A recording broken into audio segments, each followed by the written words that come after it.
A paz do Senhor Jesus, irmãos.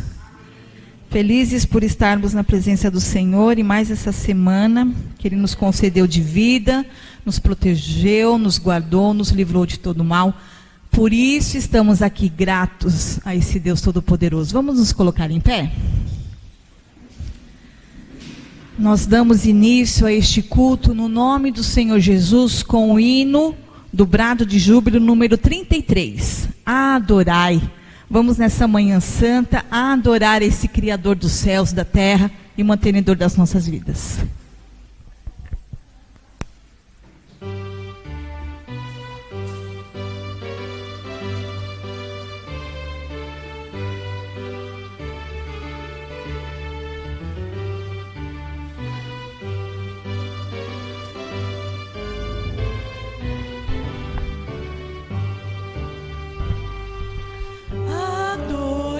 Todos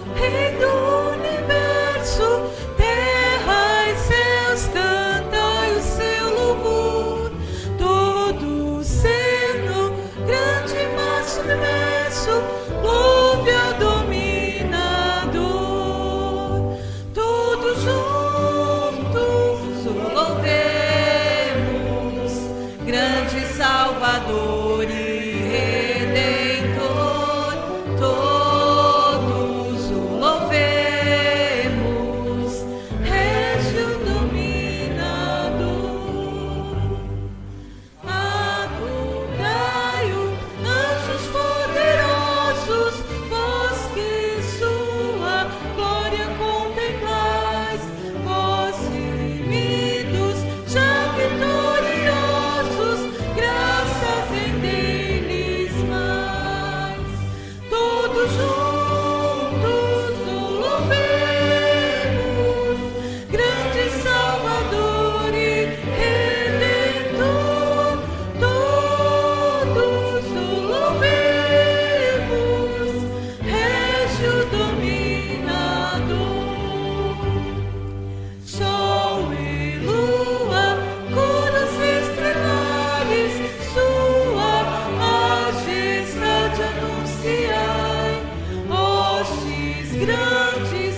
Glórias ao nome do nosso Deus. Todos o louvemos. Nós, seres humanos, a natureza, a criação do Senhor louva e exalta esse Deus Todo-Poderoso.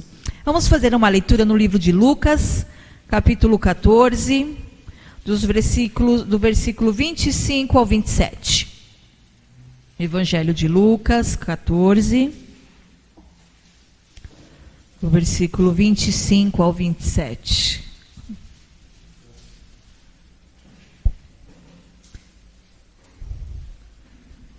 Nos diz assim a palavra do Senhor. Ora, ia com ele uma grande multidão, e voltando-se, disse-lhe: se alguém vier a mim e não aborrecer a seu pai, e mãe, e mulher, e filhos, e irmãos, e irmãs, e ainda também a sua própria vida, não pode ser meu discípulo. E qualquer que não levar a sua cruz e não vier após mim, não pode ser meu discípulo. Palavra do Senhor, palavras de Jesus, né? Quando aqui no versículo 25 diz: ia com eles grande multidão, e voltando disse-lhes. Quem disse-lhe foi Jesus. E Jesus diz assim: se algum homem vier a mim e não aborrecer ao seu pai, a mãe, esposa, filhos, etc., como nós já lemos, parece meio uma afronta, né? Quando Jesus fala assim: quem não aborrecer. Mas o que é na tradução esse aborrecer aqui do Evangelho? É amar menos. Não é aborrecer de você ficar aborrecido, ficar bravo, ficar chateado. Não é isso. Esse aborrecer aqui na tradução original é amar menos. Então, quem não amar menos o seu pai, a sua mãe, a sua esposa, não é meu discípulo. Então, nós temos que amar primeiro e, acima de tudo, Deus. Esse a gente tem que amar muito. Os outros é amar menos do que Jesus. É isso que nos diz a tradução dessa palavra. Juntos, então, vamos orar ao Senhor. Hoje nós teremos a ministração da palavra do Senhor pelo pastor Marcos, que tem como título Digno de Cristo. Quem será que é digno de Cristo? Vamos aprender hoje. Vamos orar para que Deus venha usá-lo poderosamente através da presença do Espírito Santo de Deus, e que o Senhor venha falar poderosamente aos nossos corações, que Ele venha abrir as nossas mentes e o nosso entendimento para compreender a verdadeira palavra e a vontade dEle sobre as nossas vidas. Oremos a esse Deus ajoelhados. Vamos nos ajoelhar na presença do Senhor?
glórias a esse Deus Todo-Poderoso. Que venhamos ter um feliz sábado na presença do Senhor, no santo dia do nosso Deus, dia que Ele separou para que nós tivéssemos a oportunidade de nos dedicarmos a Ele, pararmos com os nossos afazeres e pensarmos no Criador dos céus e da terra e o adorarmos. O grupo de louvor tem 2 oportunidades, em seguida o irmão Saulo com o momento da oferta, depois do grupo de louvor mais uma oportunidade, em seguida o pastor Marcos. Feliz culto a todos, amém. Cumprimente os irmãos com a paz do Senhor, amém? Os irmãos poderem vos assentar.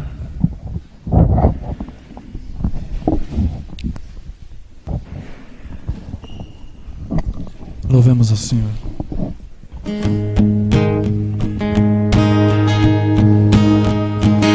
O Senhor é meu pastor e nada me faltará. Ele me faz deitar em pastos verdejantes. No tempo da seca, Ele me guia na direção das águas bem tranquilas, mesmo que o mundo esteja em ondas agitadas. Só Ele conhece o caminho nestas águas, Ele revela para o seu povo. Então vivemos um livramento de Deus e recebemos um livramento de Deus e caminhamos no livramento de Deus. Então vivemos um livramento.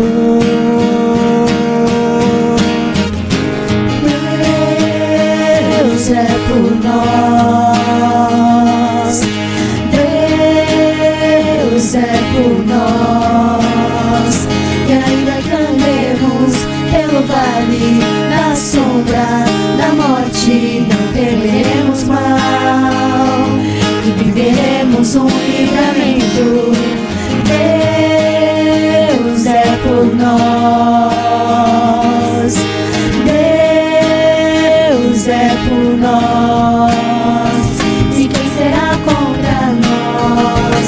Se não há força igual, nem no céu, nem na terra, nem debaixo dessa terra. Dizer não, se o nosso Deus nos disse sim.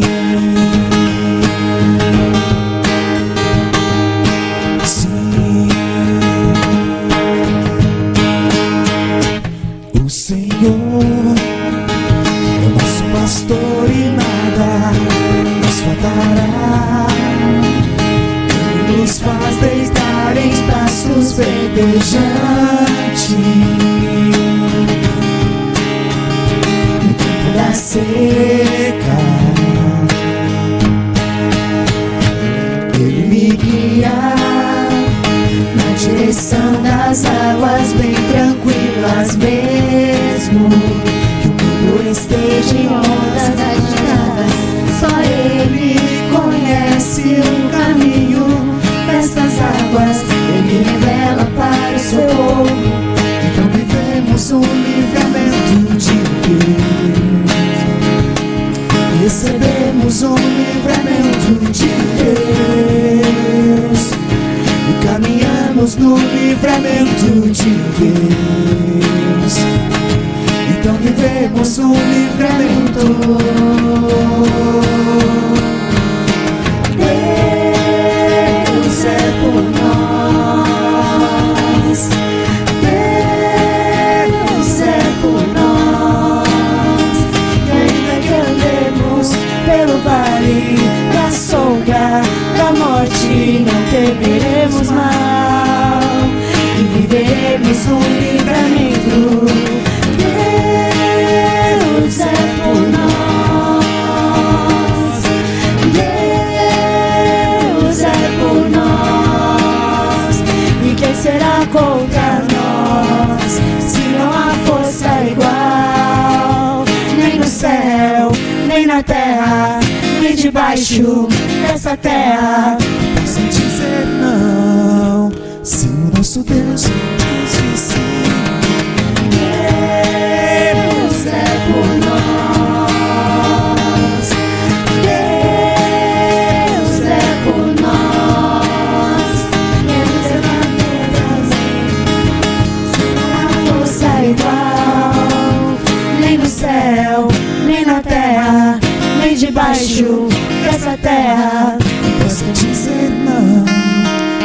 Se o nosso Deus nos disse sim, sim,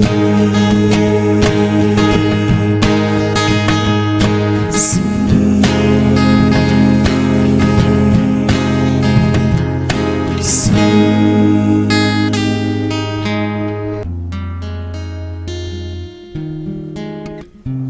A todos. Neste momento de ofertas, e se você quiser, nós vamos refletir um pouquinho no capítulo 3 de Provérbios, em que o livro de Provérbios ele vem nos trazer alguns ensinamentos. E este capítulo 3 me chama a atenção por algo muito simples, em que nos passa despercebido. Jesus, ele sempre nos dá uma ordem. E ele, na sequência, ele sempre nos diz o porquê dessa ordem e, se cumprirmos esta ordem, o que seremos beneficiados. E no capítulo 3, ele inicia exatamente, filho meu, não te esqueças da minha lei e o teu coração guarde os meus mandamentos. Uma ordem em que Deus dá a todos nós. Porque eles aumentarão os teus dias e acrescentará anos de vida e paz. Se nós obedecermos uma ordem, somos beneficiados com a graça dele em abundância de dias bem vividos, de paz, de tranquilidade e de harmonia. Não te despreze a benignidade e a fidelidade. Ata-as ao teu pescoço, escreve-as na tábua do teu coração. Não abra mão da fidelidade, não abra mão da benignidade, e achará graça e em bom entendimento aos olhos de Deus e aos olhos dos homens. Confia no Senhor de todo o teu coração e não te estribes no teu próximo entendimento. Reconhece-o em todos o teu caminho e ele endireitará as tuas veredas. Não seja sábios aos seus próprios olhos. Teme ao Senhor e aparta-te do mal. Isto será remédio para o teu umbigo e medula para os teus ossos. Até aqui é muito fácil da gente entender, porque teoricamente a gente não está fazendo muito esforço, porque ele nos promete uma coisa, em sermos fiéis, em sermos honrados por estas coisas, nós temos algo em troca. Mas este verso 9, ele já se torna mais contestável. Por quê? Porque vai exatamente mexer naquilo em que a gente não gosta, que é no bolso da gente. Mas a ordem dele é: honra ao Senhor com a tua fazenda e com as primícias da tua renda. E aqui ele dá o termo, a ordem de nós o honrarmos e a forma com que nós devemos honrarmos. Não é da forma que a gente quer, não é quando sobra, não é. A forma é de toda a tua renda. A primeira coisa, a parte te separa, honra a Deus, aquilo que não é seu, porque é dele. Nós vamos ver em outros tantos textos esta referência de que ele nos dá tudo e nos testa com a obediência. Ele só pede uma coisinha pequenininha, a menor parte, para que a gente se lembre dele. E nestas pequenas coisas, nessas coisas tão pequenininhas, a gente não valoriza, a gente não leva a sério, e por isso a gente tem a vida que tem.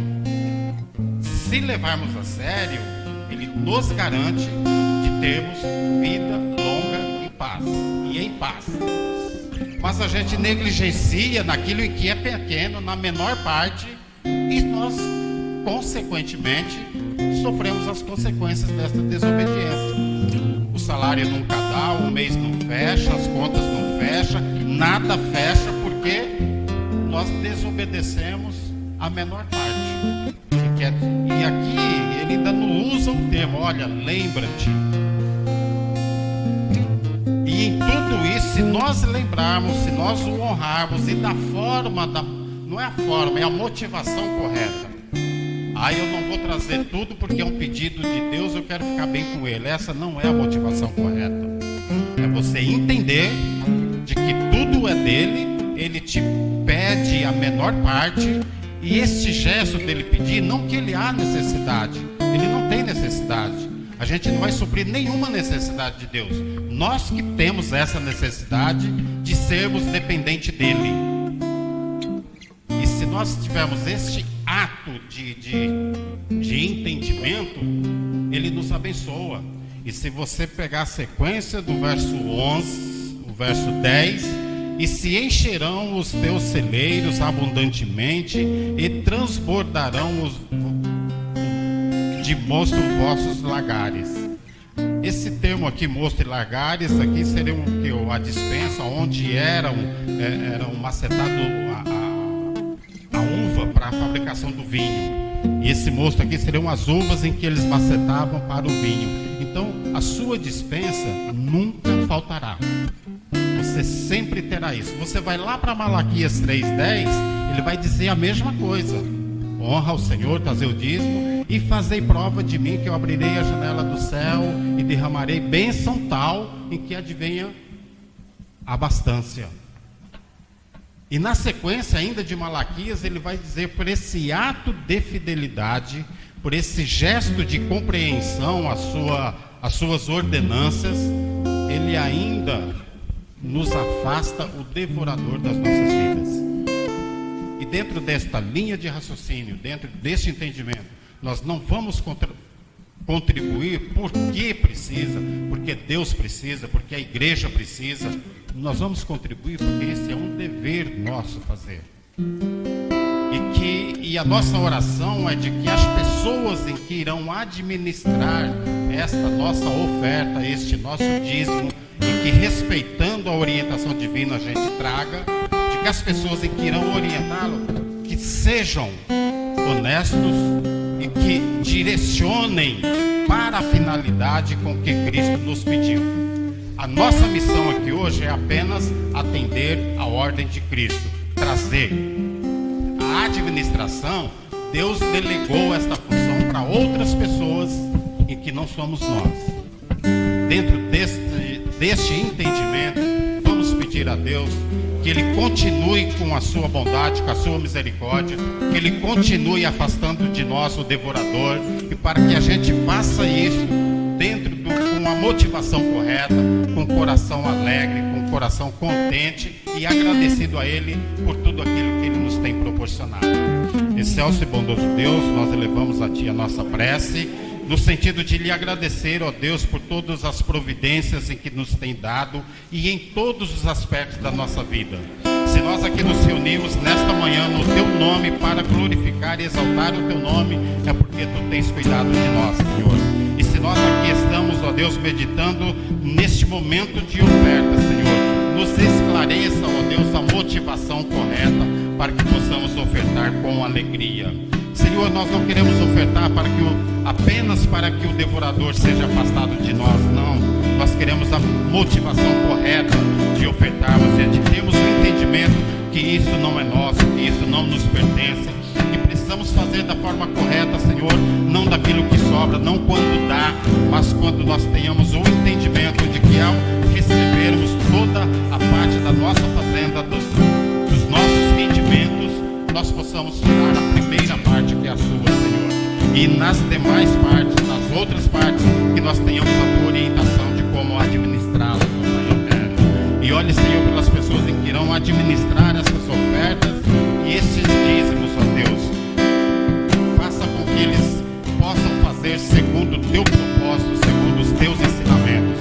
É o que nós te pedimos e lhe agradecemos, Senhor. Aceita a nossa oferta e aceita, Senhor, este nosso culto. É o que te pedimos em nome de Jesus, para a tua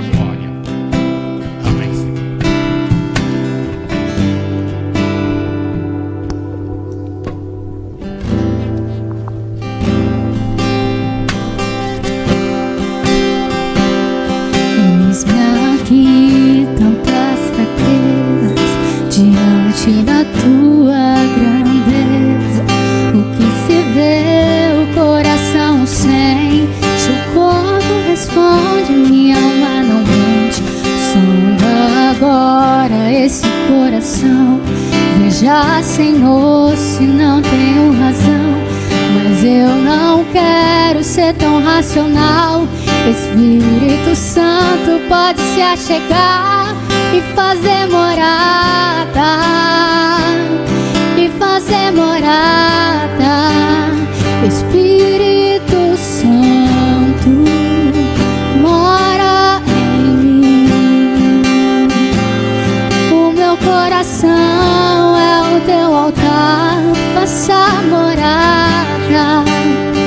Eu te convido, Espírito Santo, a reinar em mim. Faça morada em mim, faça morada em mim, faça morada em mim.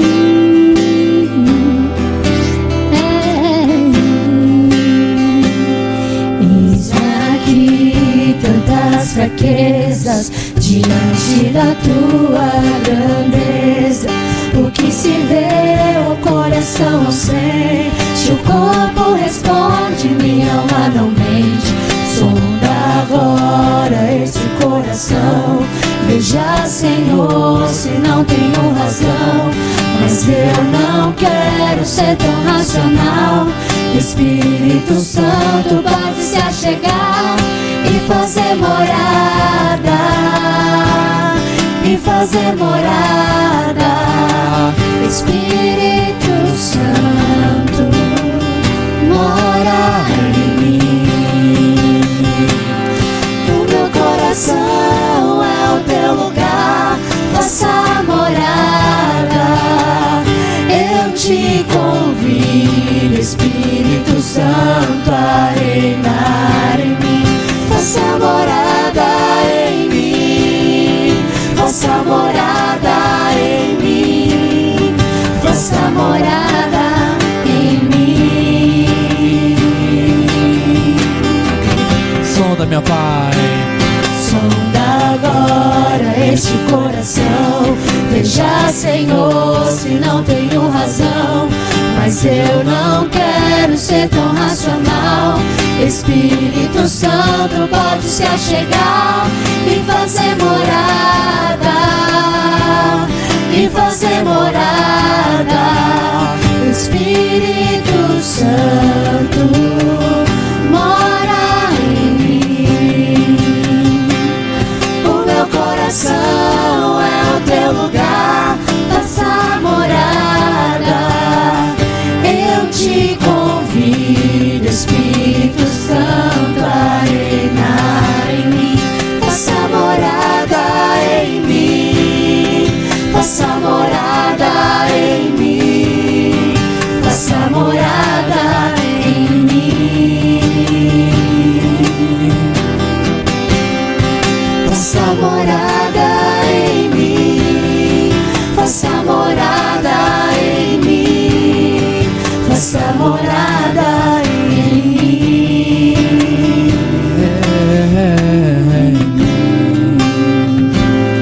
O meu coração é o teu lugar, Faça morada. nós somos a tua habitação, Pai. Nós te convidamos, Pai, a se fazer presente neste lugar. Esteja conosco, Pai, nós estamos sedentos de Ti. Vem como um vento impetuoso neste lugar, encha cada coração. Pai, nós temos sede de Ti. Eu te convido, Espírito Santo, a reinar em mim. Faça morada em mim, faça morada em mim, faça morada em mim.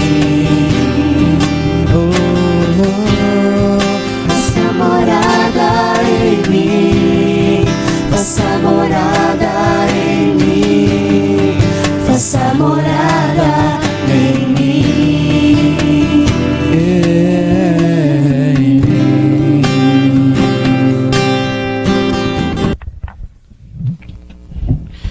A paz de Cristo Jesus. Amém. Eu vou pedir a gentileza a você que está presente E a você que estiver assistindo essa mensagem na sua casa, se você estiver entretido com outra coisa, fazendo uma outra coisa, você pare um pouquinho agora. Tome mão aí a sua Bíblia e abra ela aí no livro de Mateus. Mateus capítulo 10. Eu vou trabalhar alguns textos aqui, vou tentar, né, trabalhar alguns textos. E não são textos que a gente costumeiramente se trabalha. E alguns deles indigestos. Em alguns textos aqui a gente acha que não é bem isso que está escrito e está. Então a minha tentativa é não colocar no texto aquilo que não está e nem tirar do texto aquilo que está. Mas tão somente a gente entender o texto. Então Mateus capítulo 10, versículo 37. A irmã Babi, na abertura do culto, ela leu um outro texto que está intimamente amarrado a esse, só que lá ele está usando uma outra expressão. Tá? E lá ele usa a expressão aborrecer, né? E aqui ele vai usar a expressão em Mateus 10, a expressão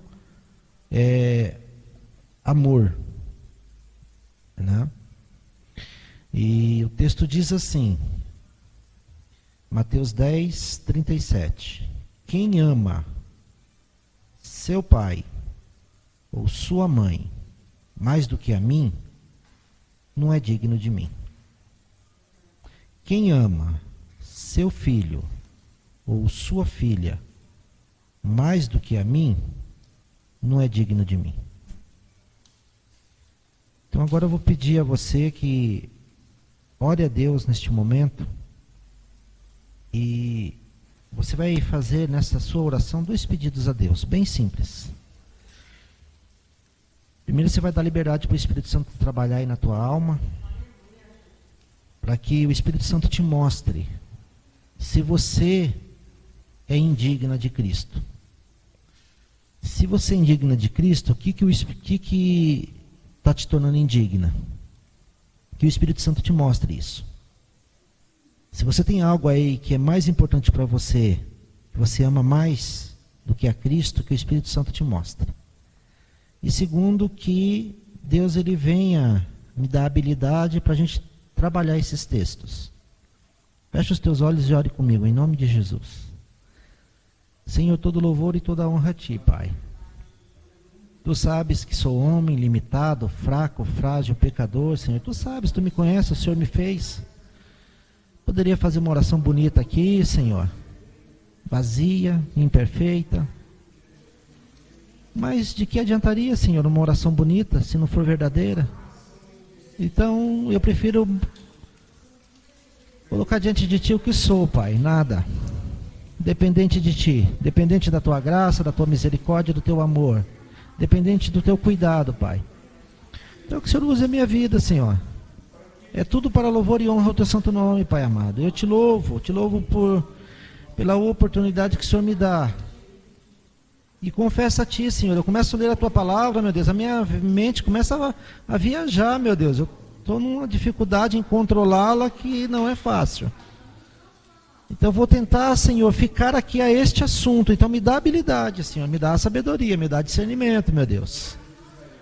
E fala aos Teus servos, Senhor, ao Teu povo, à Tua igreja, não o que eles querem ouvir, meu Deus. Que não seja, Senhor, psicologia, que não seja terapia, Senhor. Que não seja nada disso, Pai. Que não seja ferramenta humana, mas seja a palavra do alto, Senhor. Dá-nos discernimento, meu Deus. Te peço da Tua bênção e graça em nome de Jesus. Seja sobre nós, Pai. Amém. Pode se assentar, fique bem à vontade. Eu tenho alguns textos aqui a trabalhar, eu tenho que só ficar atento aqui à questão do horário. E você sabe que todas as vezes que a gente vai pregar, raríssimas exceções, salvo se a pessoa não tiver compromisso com o texto bíblico, aí ele prepara uma mensagem e todo aquele contexto bonito e tudo mais, mas quando a gente tenta, e não é fácil, né? Porque a gente tenta, né? Perfeição só lá em cima, no céu. Quando a gente tenta ser sério e andar conforme o texto bíblico, ou extrair do texto bíblico aquilo que o texto está de fato dizendo, a gente primeiro prega para a gente mesmo. Primeiro Deus quebra a gente. E depois Ele nos permite a gente compartilhar isso. E acho que foi ontem que a irmã Graça mandou uma mensagem, né, pedindo o tema da mensagem. Aí a Jéssica olhou para mim e falou: você sabia que você vai pregar amanhã? Eu falei: eu não, eu vou? Ela falou: vai. A Graça está pedindo aqui. Ela falou: você não preparou a mensagem ainda? Eu falei: não, a mensagem já está preparada há algum tempo. Né, porque cada pessoa tem um jeito de ser. Eu normalmente, Deus ele vai me trabalhando textos, né? Eu saio às vezes para caminhar, aí aquele texto fica ali na mente. Aí eu vou ruminando naquele texto. Aí depois eu vou amarrando textos, olhando um, olhando o outro. Então, na verdade, isso aqui já vem há algum tempo que já está preparado. Eu só não sabia que seria hoje, né? Na verdade, estava na agenda, né? Eu que não olhei a agenda. Né? Ela falou: nós vamos ter que criar um outro método, porque isso não está funcionando. Eu falei: é verdade. Porque eu anotei na agenda, né? Aí eu fui olhar na agenda e falei: está anotado. Eu só não olhei. Mas é um texto que parece que Jesus não está querendo dizer isso que ele está dizendo, mas está aqui. E ele está dizendo exatamente o que está aqui. E uma coisa que Jesus está dizendo aqui, para começo de conversa, aqui em Mateus 10:37, é que assim, um amor de pai, amor de mãe, amor de filho é uma coisa ruim? Aí eu te digo para você: depende. Depende. Se esse amor foi muito, muito, muito forte, ao ponto dele ser superior ao teu amor a Deus ou igual, é muito, muito, muito ruim. E não sou eu que estou dizendo, é o texto. Quer brigar, brigue com o texto. A minha função aqui não é ficar alisando ninguém. A minha função aqui é mostrar o texto. E eu estou falando porque essa é uma briga minha com o texto. E aí eu fico perguntando para Jesus: o senhor disse isso mesmo? Aí o texto diz: sim, eu disse. Está aí. Na lição, o pastor Marcelo trabalhou um pouquinho de cruz, né? Nós temos dificuldade com cruz. Jesus não tem dificuldade com cruz. É uma coisa muito doida isso, né? Mas no meio evangélico nós temos dificuldade com cruz, com símbolo. Estamos adorando, não estamos adorando. Aí se você olhar aí o verso 38, que não é o tema não tem a ver com a mensagem aqui, mas só para você entender, e Jesus fala assim: ó, quem não toma a sua cruz? Ele está falando de cruz. Jesus não tem dificuldade com cruz, nós temos dificuldade com cruz. Jesus não teve dificuldade de carregar cruz, nós temos dificuldade de carregar cruz. A dificuldade não está em cima, no céu. A dificuldade está aqui embaixo, no nosso meio. E quando você olha essa questão aqui, no verso 37 de Mateus 10, quando você pensa em pai, mãe, filhos, você está pensando num contexto o quê? Familiar, relacionamento. Isso é porque ele nem expandiu ainda para outras coisas. Eu vou trabalhar outros textos aqui. Mas começando dentro de casa.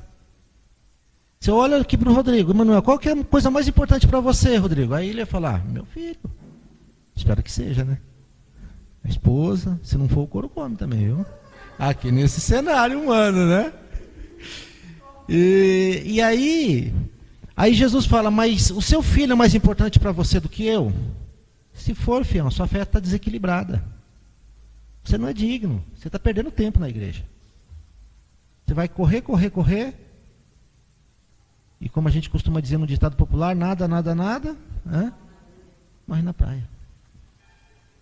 Porque Jesus ele não está falando assim: se você quiser, se for possível, se você conseguir. Não é isso que ele está dizendo. Não é isso. Família é mais importante para você do que Deus? Então você não é digno do reino dos céus. tu não vai para o céu, fião. Simples assim. Por quê? Porque quando vocês começam a ler um pouquinho Bíblia, quando a gente pensa em volta de Cristo, a ideia ali do texto, e o texto é muito claro quanto a isso, é que Jesus ele não vai pisar nesse primeiro momento aqui na terra, mas a igreja dele vai encontrar com ele nos ares. A ideia é essa. E aí ele vai conduzir essa igreja para Nova Jerusalém. Então a igreja vai seguir Cristo. E ela só consegue adentrar na Nova Jerusalém se ela estiver seguindo o Cordeiro. E aí, o que Jesus está dizendo aqui? Se tiver qualquer outra coisa mais importante aqui no cenário dos seus relacionamentos, mais importante do que eu, você não é digno. Se você é cristão, numa linguagem humana, bem direta, você está perdendo o seu tempo. Então você precisa calibrar a tua fé, você precisa calibrar os teus valores, você precisa calibrar os teus sonhos. Um dia desses aí, às vezes quando Deus permite, né, que as coisas se apertem, aí, né, a gente de vez em quando precisa de um chacoalhão. E eu pensando nesse texto aqui, eu falei para Deus, falei, pai, eu estou sonhando aí, tem um monte de projeto humano, tem um projeto disso, projeto daquilo, fui listando para Deus. Tem projeto de ir embora para o interior, se for a tua vontade, porque eu já estou entendendo que não é comigo, não sou eu que decido. E só que de tudo isso eu abro mão. Só não abro mão de uma coisa. Eu quero te ver. Eu quero entrar nessa cidade. Eu quero ver, eu sou curioso, eu quero estar lá. Agora as outras coisas eu abro mão. Não que eu vou deixar de sonhar. Não que eu vou deixar de projetar. Eu não vou deixar de sonhar. Mas eu quero equilíbrio nas minhas escolhas. Porque às vezes a gente ouve discurso, não, depois que eu fizer isso, aí sim eu vou trabalhar para Deus. Vai nada, não vai. Ah, depois que eu me formar, aí sim eu vou fazer, eu vou realizar. Não vai. Não vai. Ah, depois que eu tiver uma estabilidade, aí eu vou investir mais na igreja. Não vai investir. Depois que eu comprar minha casa, eu vou ofertar mais. Não vai. Não vai ofertar mais. Ah, depois que eu conseguir ali o meu título ali de doutor, que eu for o profissional, aí eu vou fazer assim, assim, assado. Não vai, não se engane. Não vai. Porque é muito estranho, como é que a gente pondera isso? Se Deus chegar para mim, eu estou estudando para concurso. Se Deus falar assim, Marco, abre mão disso, do concurso. Então qual que deve ser a minha postura? É isso que o senhor quer? Então tá bom. Quem vai sustentar vai ser o Senhor mesmo. É o Senhor que abençoa. É o Senhor que dá. E se você estudar e depois não passar? Senhor, o senhor vai ter que me dar equilíbrio emocional para entender isso. É o Senhor que abençoa. É tudo seu. Então a gente começa a olhar para isso daqui. E nós vamos tentar destrinchar um pouquinho esse texto, usando outros textos. Mas aqui Mateus 10:37, aqui é algo que está dentro de nós. Amor. Nós vamos ver outros textos, né? Que Deus ele não tem dificuldade de nos mostrar hierarquia nas coisas. Deus não tem dificuldade. Nós temos dificuldade de entender. Nós temos, mas Deus não tem dificuldade de mostrar. E aí nós vamos ver algumas coisas, né, que nós temos que abrir mão. Então, eu convido você agora a ir lá para o capítulo 22 de Mateus. Abra a tua Bíblia lá em Mateus 22. E esse texto aqui ontem me deixou apurrinhado aqui, porque você começa a aprofundar nele, é muita informação. Mas vou tentar ficar só ao texto aqui, Mateus 22:37. Então aqui Deus ele vai nos dar hierarquia. Hierarquia de coisas. Hierarquia do que amar. Colocar cada coisa no seu devido lugar. Então, veja só, versículo 37. Jesus é questionado e ele responde. Então cuidado quando você pergunta para Jesus, tá? Ele não tem dificuldade de responder, só que ele não vai responder o que você quer ouvir. Ele vai responder o que você precisa ouvir. E o que nós precisamos ouvir, às vezes, é doloroso, irmãos. É difícil, é indigesta a coisa. Então aqui perguntam para Jesus acerca do que é mais importante, ou qual é o grande mandamento. Aí Jesus ele responde no verso 37. Amarás o Senhor teu Deus olha só, todo o coração, toda a alma e de todo o teu entendimento. Aí Jesus vai falar assim, ó, se tem dúvida, este é o primeiro, olha aí verso 38. Esse é o primeiro mandamento. Sério, Jesus? Sério? Então qual que é o segundo? Aí está no verso 39. Aí depois vem o amor próprio. Vocês conseguem entender isso? Depois você vai amar o próximo como a... Então você, como é que eu devo me amar, Senhor? Eu devo me amar em segundo plano. O amor a mim mesmo vem em segundo plano. Não é o primeiro. O primeiro é amar a Deus. E depois eu me amo. Então esse lance que o homem é o centro de tudo, é tudo conversa mole. Jesus está falando, ó, o homem não é centro de nada. Quem é o centro das coisas é Deus. Ponto. Ah, mas eu não creio assim, problema seu. Não tem muito o que fazer. Ah, mas eu não acredito na Bíblia. Boa sorte para você. Não se preocupe, você vai ter a oportunidade, se você não crê em Bíblia, de dizer para Deus que ele estava errado. No momento certo. Na hora certa, da forma certa. Ah, mas lá eu vou poder me arrepender, pastor? Vai não. Pode até se arrepender, mas vai levar cor do mesmo jeito. Então o que a gente precisa entender é que Deus não tem dificuldade de dizer isso. Olha, existe hierarquia. A hierarquia é esta. Ponto. A minha família não é mais importante do que o Senhor? Não, não é. Os meus pais não são mais importantes do que o Senhor, Deus? Não, não é. Os meus filhos não são mais importantes? Não, não é. A minha profissão não é mais importante? Não, não é mais importante. A sua profissão não é mais importante. Ah, mas e aquele bem que eu quero comprar, Senhor? Aquela casa, aquele carro, não é mais importante? Não, não é. Não é. Não se iluda, não é. Por quê? Porque o mais importante aqui, o primeiro lugar, é o amor a Deus. Amarás o Senhor teu Deus. E é interessante porque isso daqui, Jesus, ele está citando Deuteronômio 6,5. Quem que falou Deuteronômio 6,5? Jesus. Jesus afirma isso no Antigo Testamento, Jesus afirma isso no Novo Testamento. E é interessante quando você começa a pesquisar isso daqui, porque ele está trabalhando razão, emoção e o sopro de Deus, que está lá em Gênesis 2,7. O que nós somos? Sopro de Deus. Deus pega o barro, faz o boneco. O que ele faz? Assopra.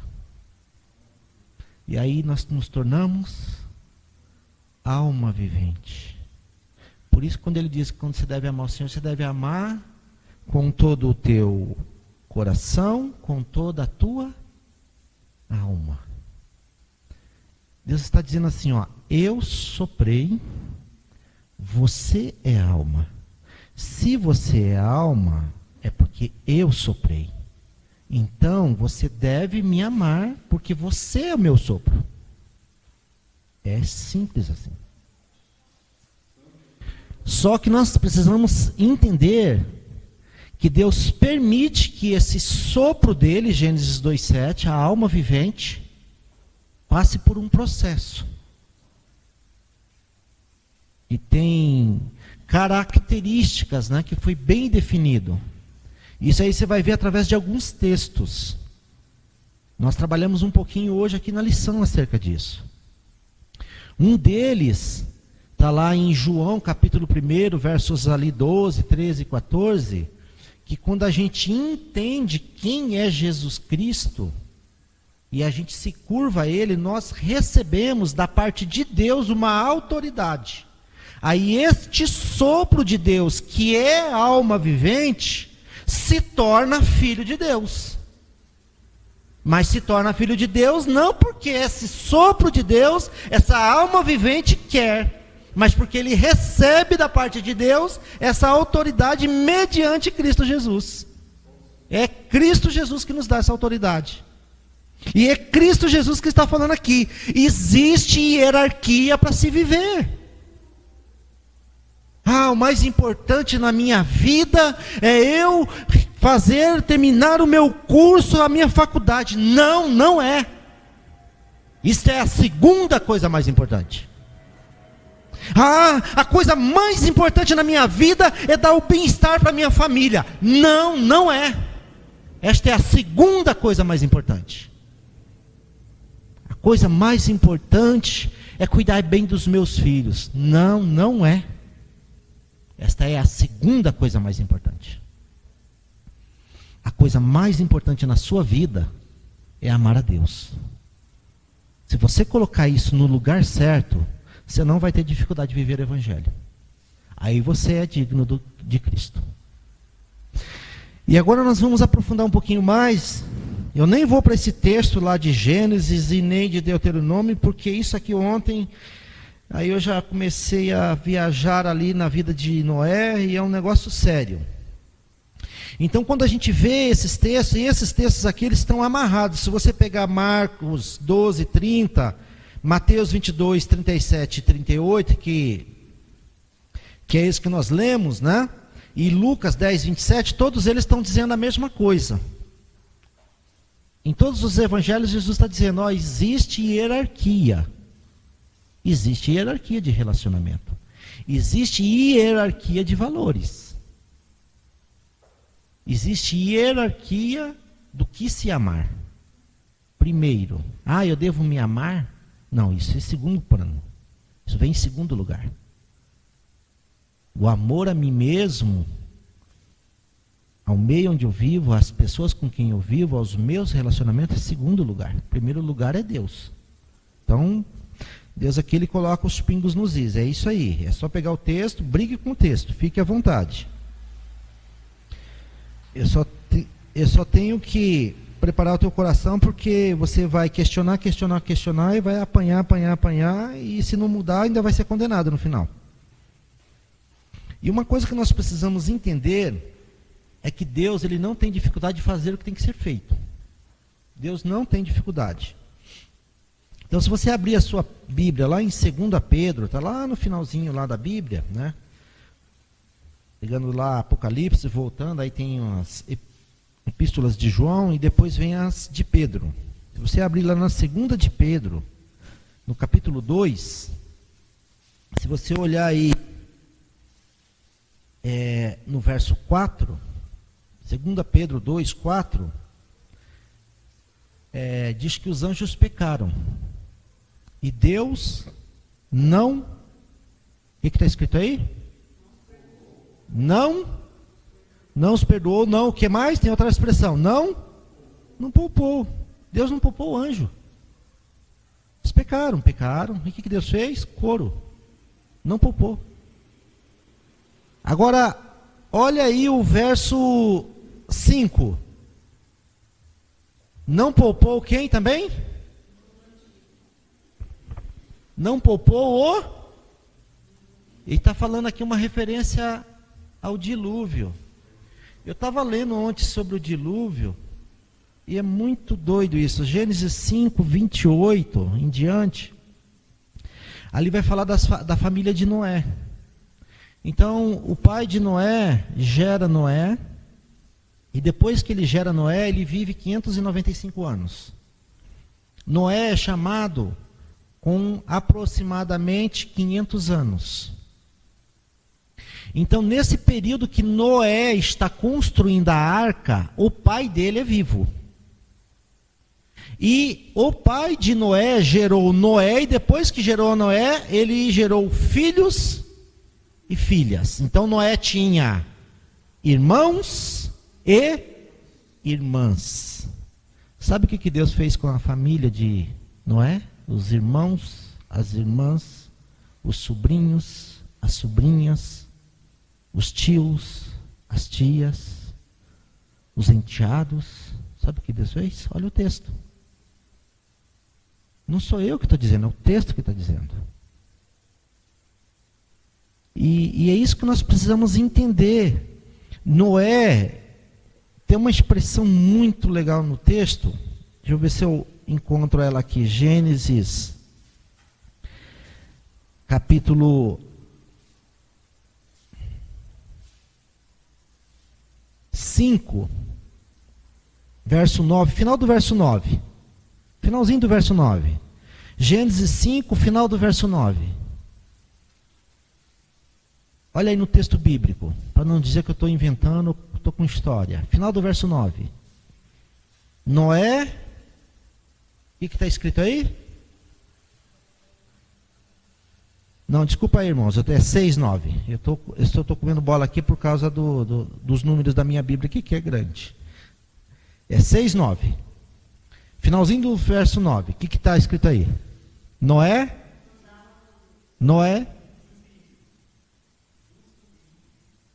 justo e íntegro. Noé andava com Deus. Deus chama Noé 100 anos. Acho que ele era o pregoeiro da justiça, construindo a arca, porque ele falava que ia chover, sendo que nunca tinha chovido. Dizendo que ia haver uma inundação, sendo que não tinha possibilidade. A arca está no lugar seco. Que a água vem e vai levantar a arca. Mas como é que pode isso? Se nem chover, chove. E a arca era grande. E ele falando. Ele provavelmente, irmãos, aí já é uma interpretação minha, né? Olhando para o texto, provável que Noé deve ter feito algumas reuniões com alguns irmãos dele, né? Irmão de sangue. Foi lá almoçar, filar boia na casa. Meu Deus, vai destruir esse mundo.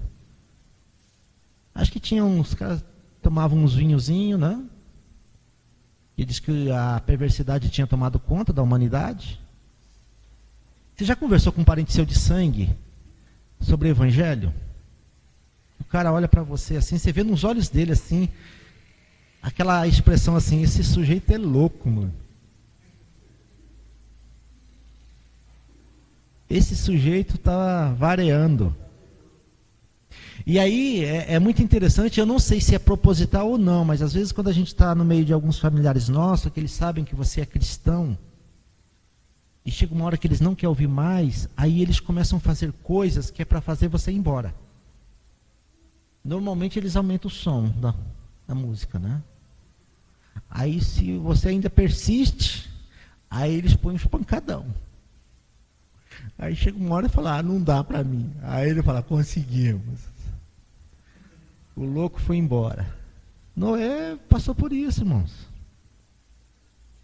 E é interessante porque quando você olha lá para 2 Pedro, diz que Deus ele não poupou.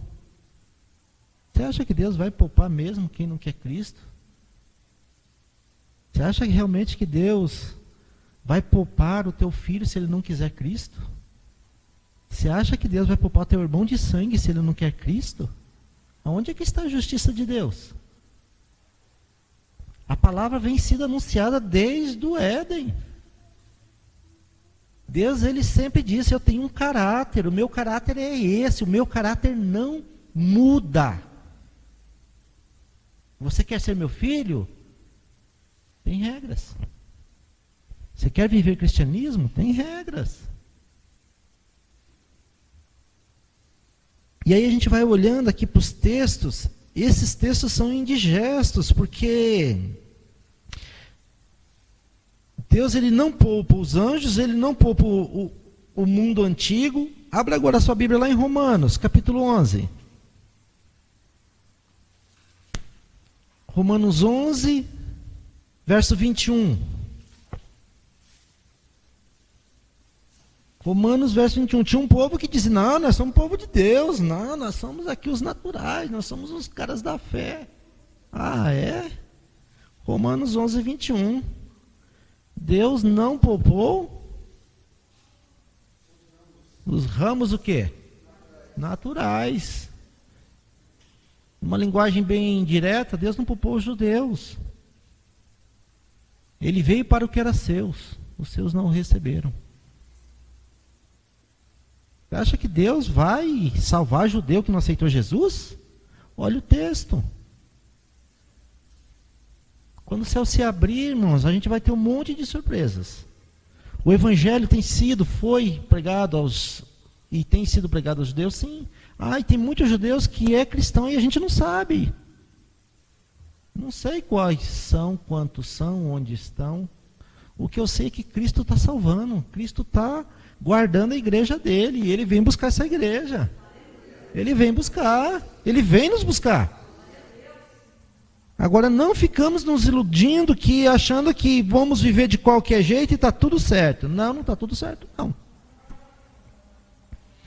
Romanos 8,32. Não, mas você acha que Deus vai fazer isso? Romanos 8,32. Romanos 8,32. Início do verso. Romanos 8,32. Início do verso 32. Ele não poupou quem? O próprio Filho. Ele não poupou o próprio Filho. Aí a gente quer ser arrogante com Deus e falar, não, você vai ter que me engolir. Ah, é? Vai achando. Deus não vai engolir ninguém, irmãos. Deus vai levar para o céu quem quer ser salvo. E ele fala aqui claramente, se você amar a tua casa, amar a tua família, amar os teus filhos, amar os teus pais, amar os teus irmãos, amar os teus relacionamentos mais do que a mim, você não é digno, ponto. Não se iluda. Não se iluda, e isso estou falando de relacionamento. Não entrei nem ainda na questão dos bens. Que você acha que não tem isso na Bíblia? Tem também. Eu estou pegando naquilo que nos move, aquilo que é sentimento.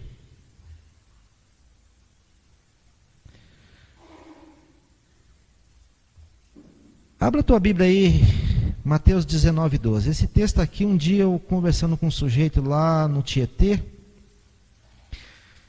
quando eu trabalhei esse texto com ele, ele ficou muito invocado. Ele falou, parou a conversa. Não quero mais conversar com você.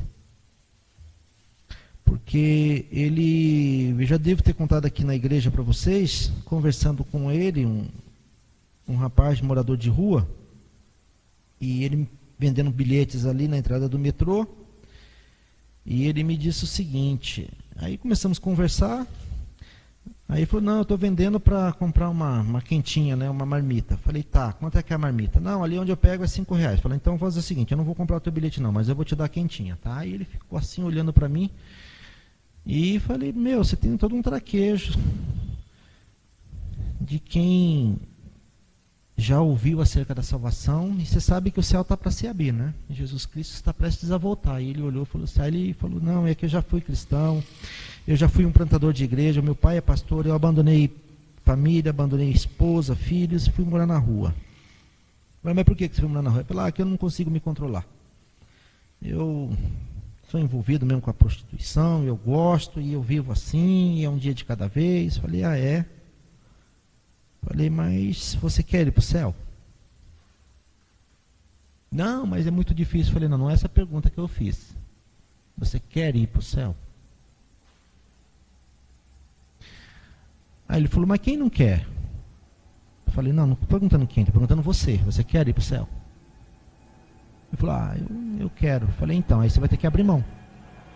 Aí eu peguei esse texto aqui, porque o contexto é casamento. Mateus 19, verso 12. Porque Jesus vai trabalhando essa questão, e dentro dessa questão ele vai abordar esse assunto que é a nossa sexualidade. E a sexualidade derruba muita gente. E aí ele vai dizer o seguinte no verso 12.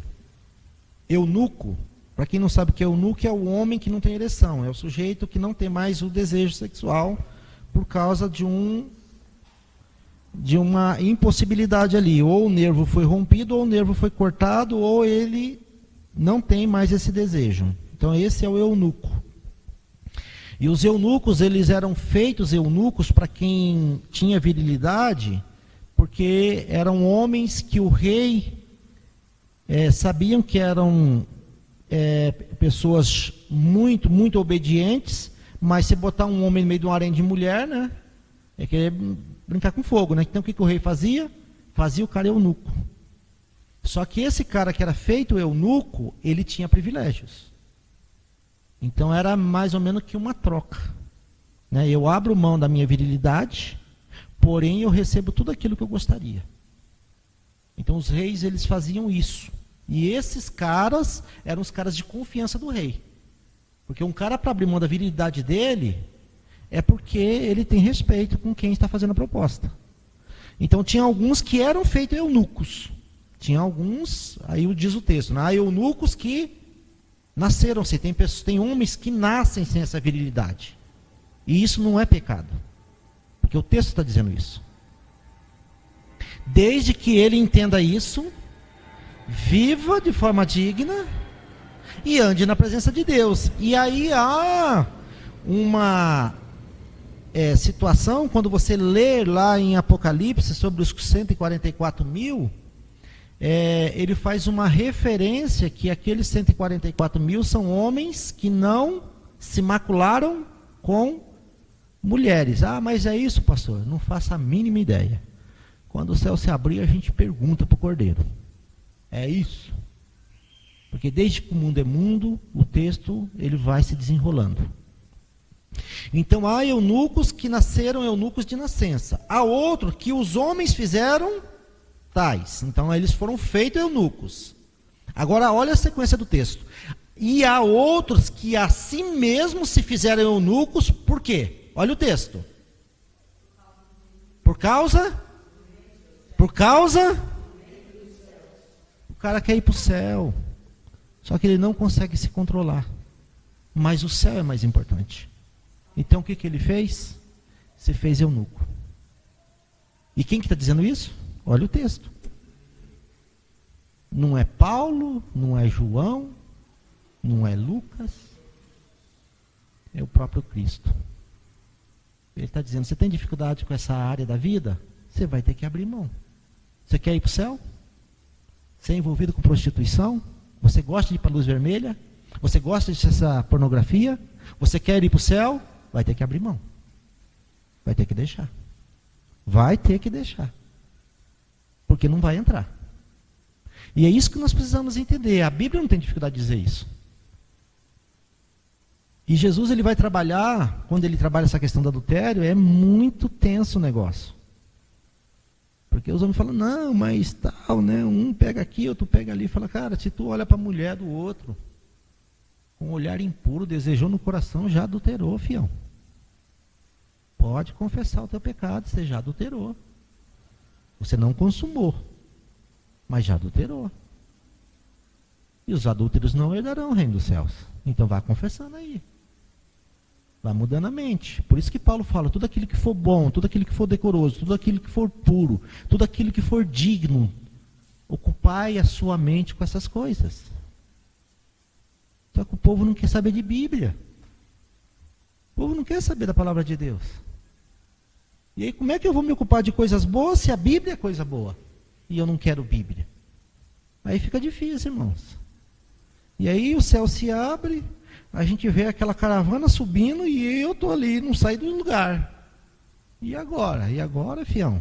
É lago do fogo. É destruição, é caos, é sofrimento, é choro e ranger de dente. Então aquilo que nos segura, nos prende a esse mundo, nós temos que abrir mão. Nós temos que abrir mão. Se você olhar aí, Lucas 18,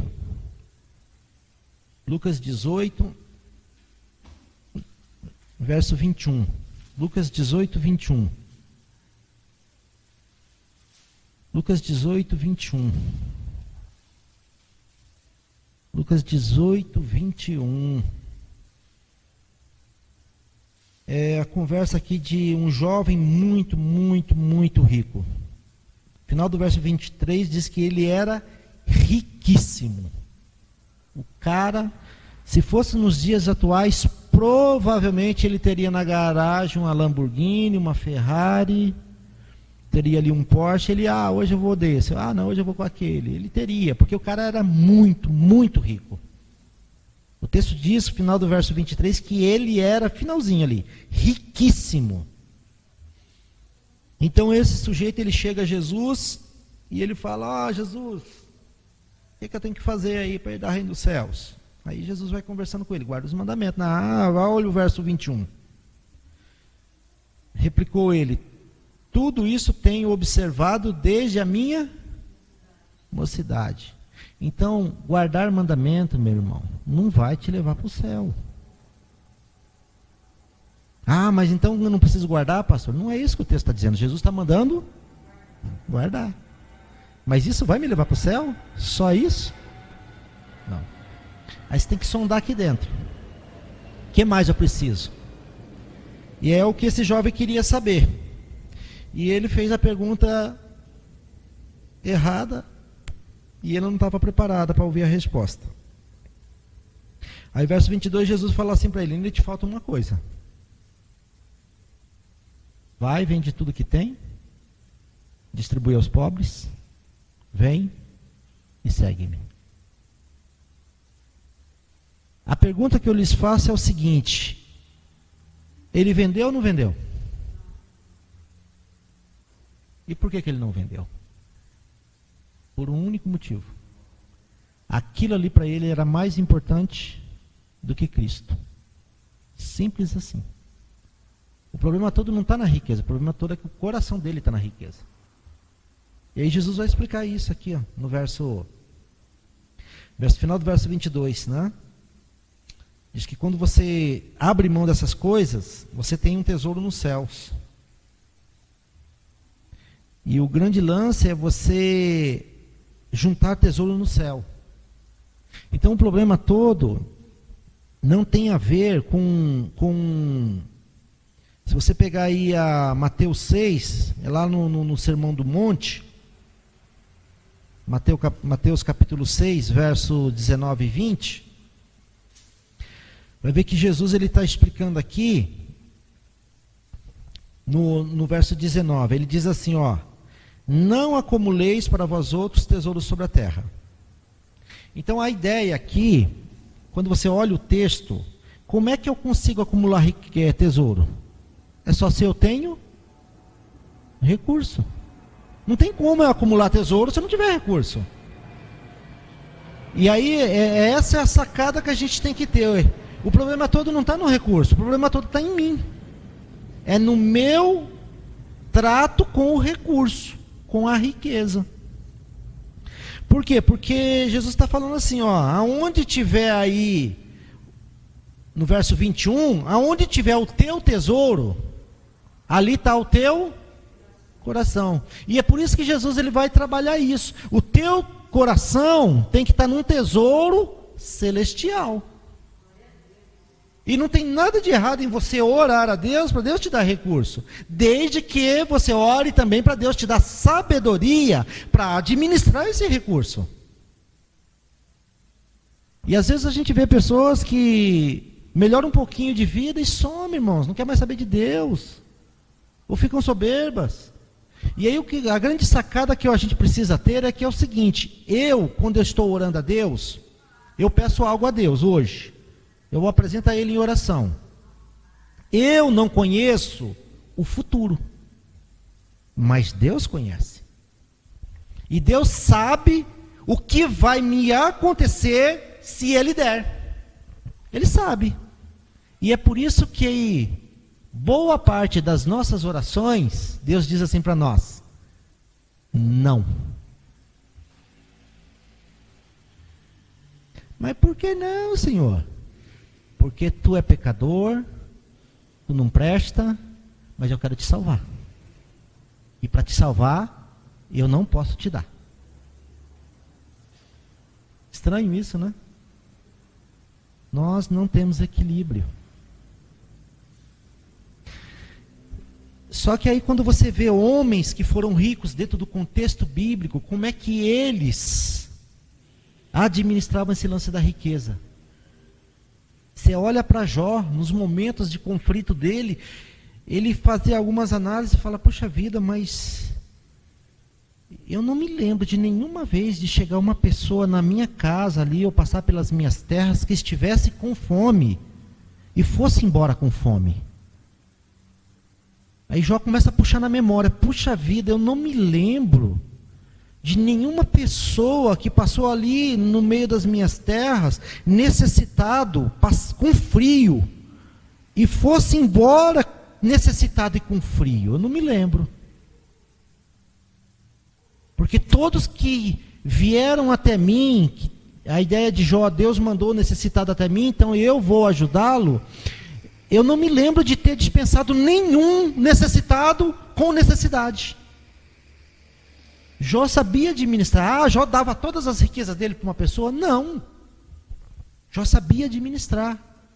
Jó era justo, íntegro. Pode olhar o texto, é o texto que diz. E aí você vai vendo essa relação da pessoa com aquilo que Deus dá a ela. Então, irmãos, às vezes e eu tenho orado muito a Deus, para Deus me dar desapego das coisas, né? Quando eu fui trocar de carro, eu falei para Deus, Senhor, se for para me dar um carro para mim, ficar com frescura, não me dê não. Dê não, Senhor. Quero não. Não vou estacionar aqui porque é perigoso, não vou dar carona porque senão vai sujar, não vou fazer, não me dê, Senhor, não quero isso não. Ficar sofrendo por causa de coisa, isso tudo vai ser destruído. E aí tenho orado a Deus, Senhor, eu quero mudar daqui, mas se o Senhor me mandar para outro lugar, eu não quero estar apegado às coisas. E às vezes a gente vai, irmãos, e isso é coisa humana, está em nós o apego às coisas. E não está nada de errado você cuidar bem dos teus bens. Não é isso que eu estou dizendo, que eu tenho que ser um sujeito relaxado. Não é isso que o texto bíblico está dizendo. O texto bíblico está dizendo é quando o meu coração está naquilo. Meu carro foi roubado. O mundo acabou para mim. Acabou não, filho. Deus te dá condições, você compra outro. Ponto. E a vida segue.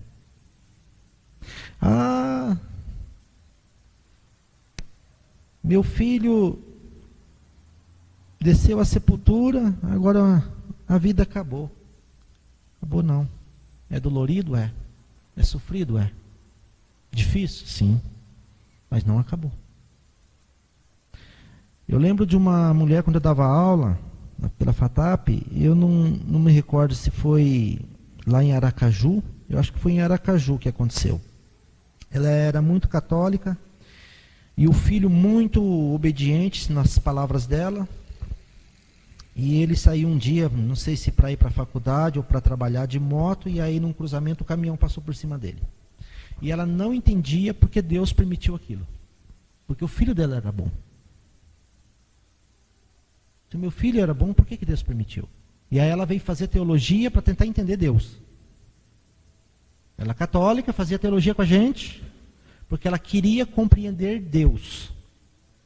Mas aí você ia vendo que Deus foi tratando ela, dentro do contato com o texto. Não sei o que aconteceu com ela, não tive mais notícias. Mas aí você vai vendo essa questão de famílias, né? Pessoas, elas entram num total desequilíbrio, né? Entra numa situação de caos, de destruição, de sofrimento, por algo que se perdeu. E é isso que Jesus está tentando trabalhar. Existe hierarquia. Em primeiro lugar Deus, depois as outras coisas.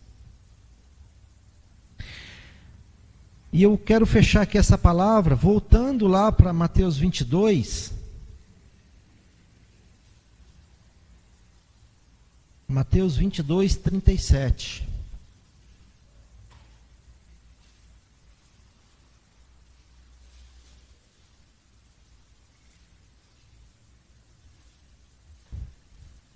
Mateus 22, 37, para a gente poder orar.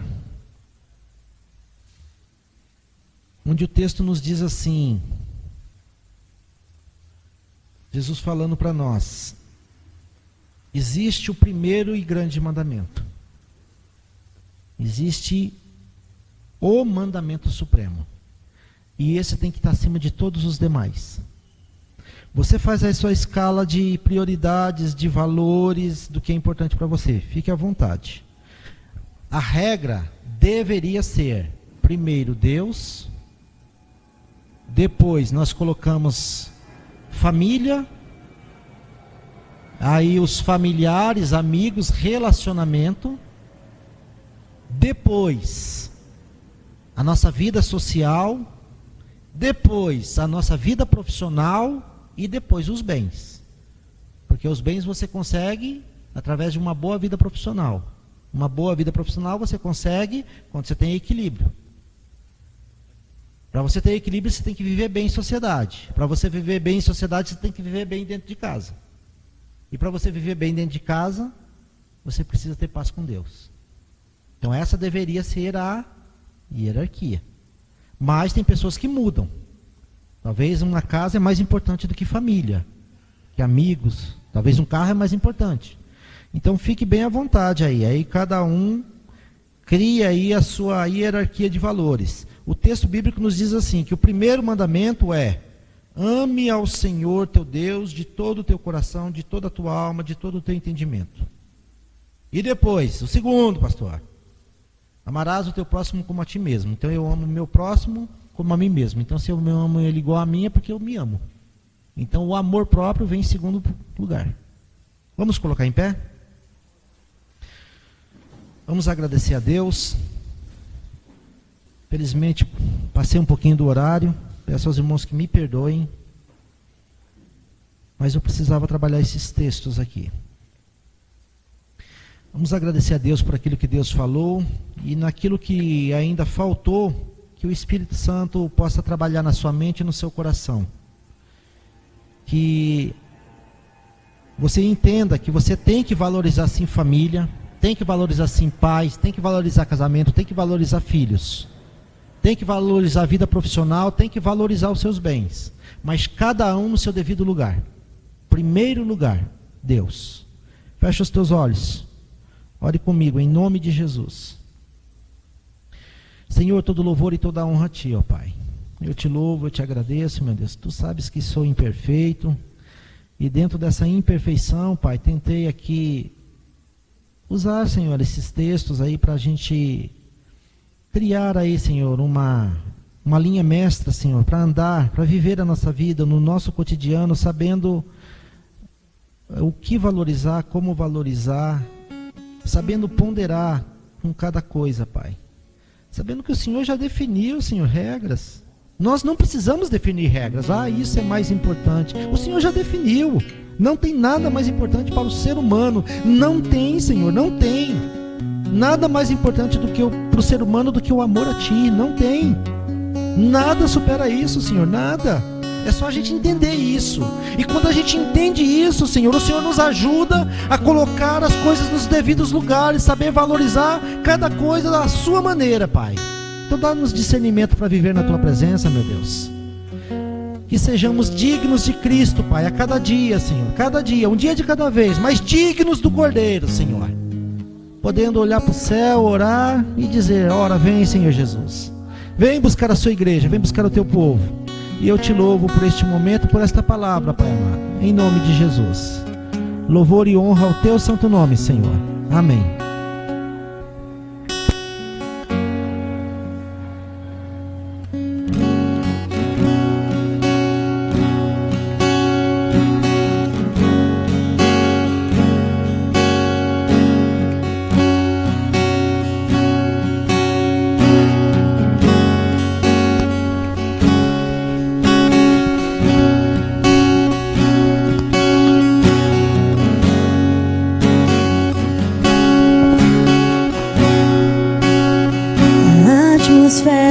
Já mudou. Teu Espírito está aqui. As evidências surgirão.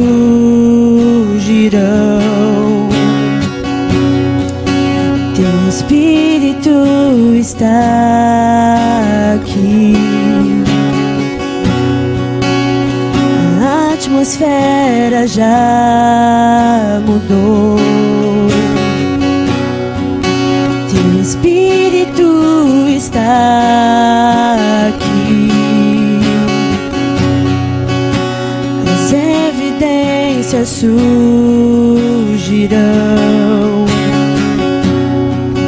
Teu Espírito está aqui.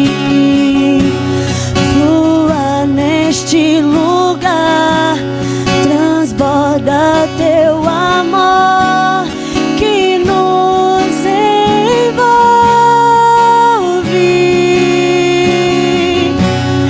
A ti me achegarei pra encontrar teu amor que nos envolve.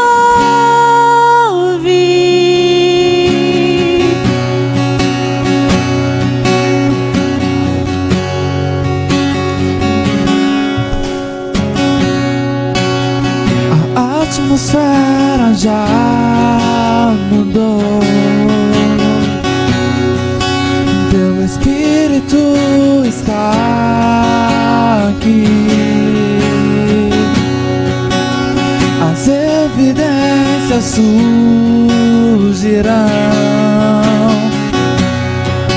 Teu Espírito está aqui. A atmosfera já mudou. Teu Espírito está aqui.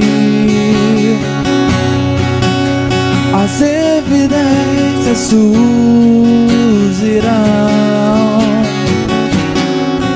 Teu Espírito está aqui. Neste lugar, transborda teu amor que nos envolve. A ti me achegarei pra encontrar teu amor que nos envolve.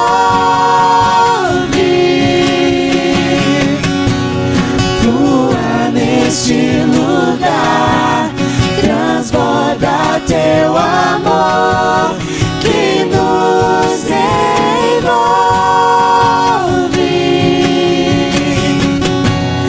A ti me achegarei pra encontrar teu amor que nos envolve.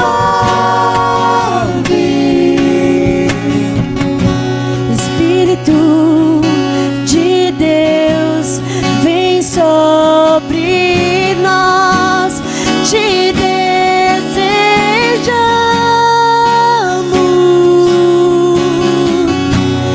Teu reino vem, faz teu querer, inunda a terra. Espírito de Deus, vem sobre nós, te desejamos.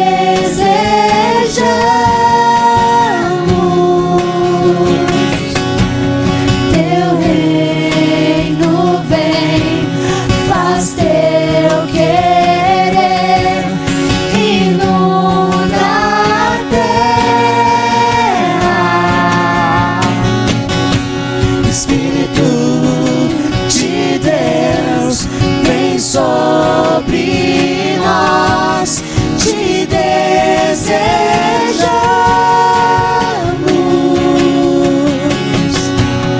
Teu reino vem, faz teu querer, inunda a terra.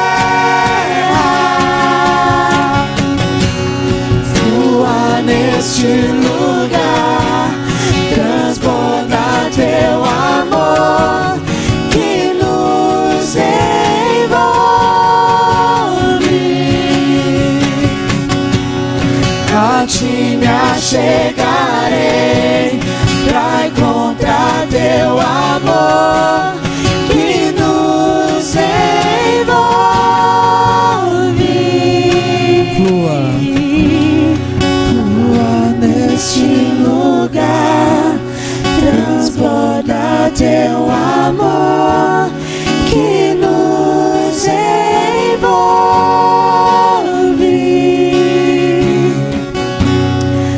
A ti me achegarei pra encontrar teu amor que nos envolve.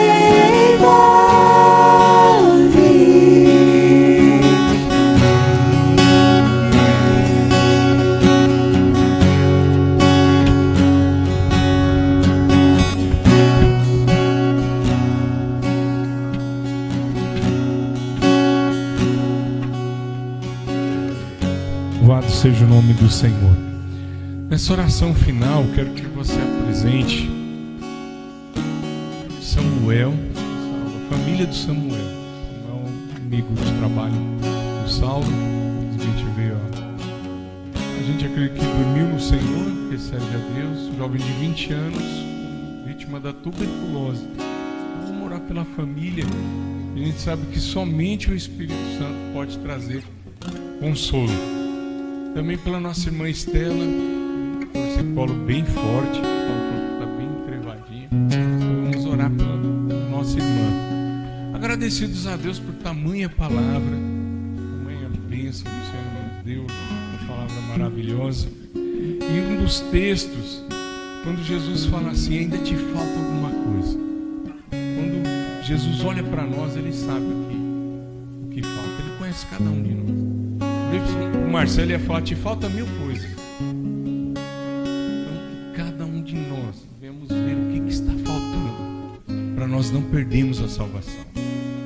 Estou trabalhando com uma pessoa e o problema dela está o celular. Eu falei, olha, se o celular vai te impedir de entrar nos céus, joga fora. Deixa com alguém da sua família, mas não use o celular, porque o celular está te impedindo de entrar nos céus. Então cada um de nós temos aí o parâmetro e sabemos o que nos afasta da mesa do rei. Então sejamos responsáveis. É as vestimentas? Das vestimentas. Nós glorificamos a Deus com a nossa, com o nosso corpo também. Ele é templo do Espírito Santo. O que está te atrapalhando? O que está te impedindo? Muda tudo o que for necessário. Em o nome do Senhor Jesus. Tem mais alguém que você gostaria de apresentar? Nós vamos orar pela família do Samuel, pela nossa irmã Estela Lima. Mais alguém? Luzia? Cassandra, sua sobrinha, isso? Sua sobrinha. Valissa, Pedreira, nossa irmã em Cristo. Mais alguém que você se recorda? Então esteja orando pela liderança. Nós em breve vamos estar nos reunindo para um projeto para o ano que vem, mas acredito que algumas coisas a gente consegue já implantar nesse ano ainda. Acreditamos no Senhor. Ore pelo papai da diaconisa Ana. Difícil, nossa irmã tem sofrido mesmo. O pai dela está bem irredutível, precisa ser tratado, não quer ser tratado, mais de 90 anos, então, acaba sofrendo toda a família. Presente o papai da diaconisa também, se eu não me engano é Vicente. Amém? Mãos altas. A palavra do Senhor diz assim, ó, que em todos os lugares os homens, aí no sentido geral, estendam as mãos e orem sem ira e sem contenda. Vamos falar com Deus nesse momento. Bendito Deus, Pai de amor, nós agora vamos exercer o ministério da intercessão. Somos gratos, ó Pai, por ter estudado a Tua palavra. Gratos, Senhor bendito Deus, pela palavra dentro do culto, pelos louvores e por estarmos aqui diante da Tua presença. Tira de nós, Senhor, tudo que está impedindo, aquilo que eu posso fazer, que eu venha fazer, e aquilo que eu dependo do Teu Espírito Santo, aquilo que eu preciso da Tua ajuda. Como diz o texto sagrado, o Senhor nos impeça de cair. Aquele que é poderoso de impedir a nossa queda, nos ajude, porque o Senhor está às portas. Senhor, abençoa a região do oeste catarinense. Muitos ventos, muitas tempestades, coisas terríveis. Os sinais estão aí a cada dia aumentando. Que Quem tem ouvidos, ouça o que o Espírito diz às igrejas. Senhor, obrigado, Pai. Cuida, Pai bendito Deus, do papai e da diaconisa Ana. Que o Teu Espírito Santo ministre sobre a vida, Senhor, da família do Samuel. Um jovem, ó Pai, com uma doença que aparentemente é simples nos dias de hoje, mas nós acreditamos que ele está dormindo para o dia da ressurreição dos justos. Acalma o coração dessa família. Abençoa a nossa irmã Estela, Senhor, que ela venha, Senhor bendito Deus, se recuperar, que esse torcicolo venha sair, ela volte os movimentos, ela tenha saúde. Abençoa a Cassandra, abençoe, Senhor, a Valessa. São pessoas que precisam também de prodígios, de milagres, e só o Senhor pode fazer essas coisas. Só o Senhor, só o Teu poder pode libertar, curar e salvar. Senhor, Te agradecemos também pela vida da Letícia, que está conosco aqui nessa manhã. Muito obrigado, Deus bendito, pela vida dela, pelas coisas que o Senhor está fazendo na vida dela e da família, a vida do Marcelo, do Marquinhos. Continua abençoando, Senhor bendito Deus, o Teu povo. Pai, nós estamos analisando algumas diretrizes, algumas coisas nós podemos voltar, que é as orações na semana, o jardim de oração, nos dá direção, ó Pai bendito Deus, para fazer o melhor para a Tua igreja. Toma o pastorado dessa igreja na Sua mão, toda a liderança, Senhor bendito Deus, para que venhamos fazer as melhores coisas para a honra e a glória do Teu nome. Nossa oração, independente de quaisquer coisas, de quaisquer circunstâncias, é Maranata, ora vem, Senhor Jesus.